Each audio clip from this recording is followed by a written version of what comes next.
Voilà, le président ivoirien assistera donc demain à la cérémonie d'investiture et de prestation du serment du nouveau chef d'État sénégalais Macky Sall, 50 ans.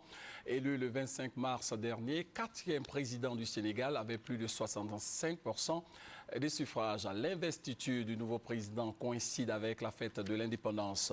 Il faut préciser que l'ancien président Abdoulaye Wade et le chef de la diplomatie française Alain Juppé assisteront à cette passation de pouvoir. Aujourd'hui, l'objectif du président sortant, Maître Abdoulaye Wade, c'est d'obtenir la majorité dans la future Assemblée nationale sénégalaise. Des milliers de militants, des membres de l'ex-gouvernement, des membres du Parlement et des alliés de la présidentielle acclamant à forte cadence le secrétaire général du Parti démocratique sénégalais, Maître Abdoulaye Wade. C'était au cours d'un congrès extraordinaire du parti qu'il a convoqué à la veille de sa passation de service.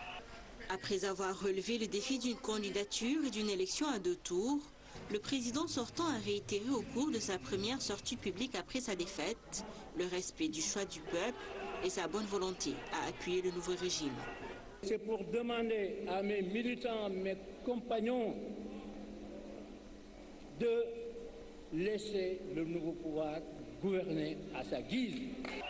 Abdoulaye Wade s'est par ailleurs félicité du bon déroulement du processus électoral et de la maturité du peuple sénégalais.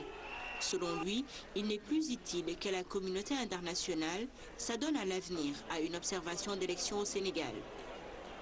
C'est de l'impérialisme que de venir gérer dans nos affaires pour nous enseigner ce que nous savons mieux qu'eux. Nous le savons mieux qu'eux et nous l'avons pratiqué.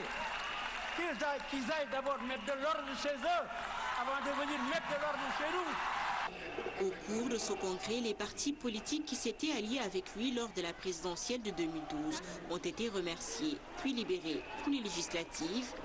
Quant à son parti, le Parti démocratique sénégalais, Abdoulaye Wade a annoncé qu'il en restait le secrétaire général, mais qu'il ne figurerait pas sur les listes des élections législatives prévues au mois de juin prochain.